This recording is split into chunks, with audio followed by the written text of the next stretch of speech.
So you need to build a startup team and you don't have enough money to pay salaries. How do you attract people to your company when you can't afford to pay them? That's what we'll talk about in today's video. Hi, I'm Steve Morris, and I use this Startup SOS channel to provide practical how-to advice for new entrepreneurs building a growth company.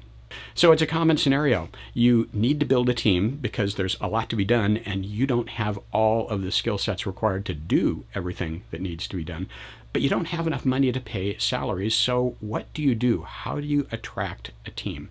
Well, first of all, it's important to realize that it certainly limits who you can recruit. Okay, there are certainly people out there who can't even consider joining a startup unless they can get paid a salary. Now, fortunately, there are people who can afford to go at least for a while without receiving a salary. That's who you'll be focused on. But that's a subset of the potential population out there of people with the right skill set to join your startup. So you're going to be addressing a smaller set of recruits. It's going to take longer. It's going to be harder. But is it doable? Sure. It's certainly doable. It happens all the time. It just takes a lot of work to recruit a team when you can't pay salaries. So let's dig a little bit deeper into who you can recruit. You'll be looking for people who can afford to forego a salary, typically for one of two or three reasons.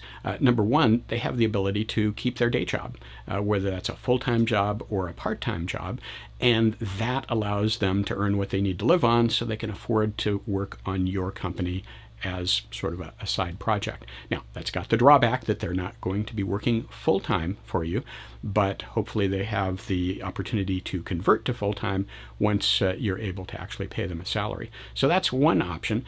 Another one is that they can simply afford to go without pay at all for a while because they have saved up the money or they have a high enough net worth, and that can be attractive because, of course, then they can hopefully work full-time, again, at least for a while, without any pay.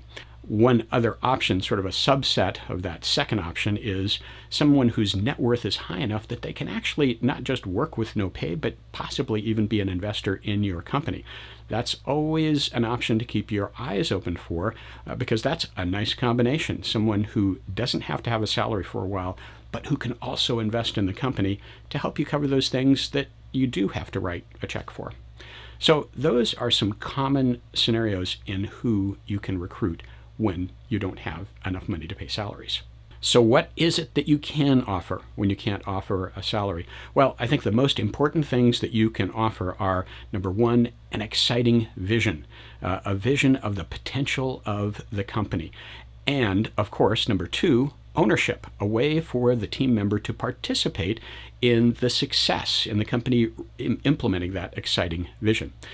So the combination of those two, an exciting vision and how they'll participate in realizing that exciting vision, those are key things that you have to sell. So what exactly goes into an exciting vision? Well, I think there are a few things that make for an exciting vision. Number one, a big opportunity, an opportunity that's big enough such that in the future, if the company does well and gets bought, then the founders will do very well. So that's the financial opportunity. Another part of an exciting vision is that the company is doing something important, something that will help people or help the planet, something that makes the team members feel good about what they're doing. That's an important part of an exciting vision. Another part of a vision is a sustainable advantage, a reason to believe that your team can win in this market over other startup teams or other entrenched competition. This is a very good thing for you to think through, not just to attract a team, but to convince yourself that you can actually win in this market. What is your sustainable advantage? Do you have some patented technology? Do you have some knowledge that you can protect as a trade secret that will give you an advantage?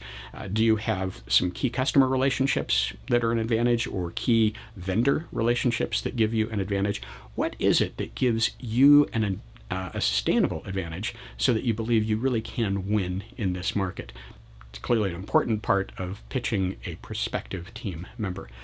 The other part of an exciting vision is a truly compelling unmet need and unhappy customers, unhappy enough that they're willing to actually spend money on a better solution. Now, you can talk theoretically about how you believe that there is an unmet need because you've looked at the products in a particular market and you think they're lacking, you think customers want something better.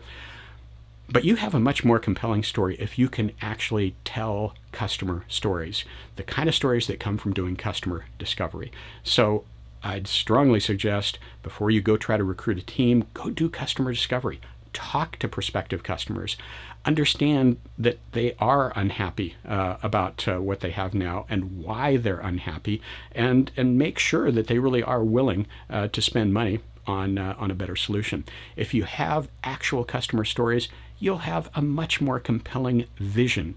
You'll have a much more compelling story to tell prospective team members than simply saying you believe there's an opportunity out there. So do your customer discovery and come up with those stories that will really strengthen your exciting vision.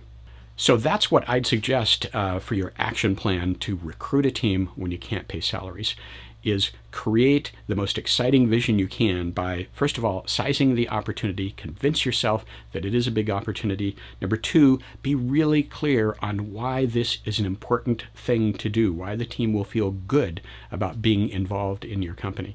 Number three, understand what your sustainable advantage is, both so you can pitch your team members, but also so you can increase your odds of success. Do your customer discovery so you have those stories from customers, compelling evidence that there is an opportunity here. And of course, then create a compelling ownership offer. That might be stock options, it might be stock grants that probably vest over time.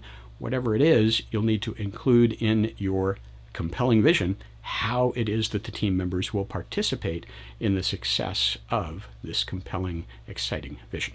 So those are some ideas on how you can approach the challenge of building a startup team when you don't have enough money to pay salaries.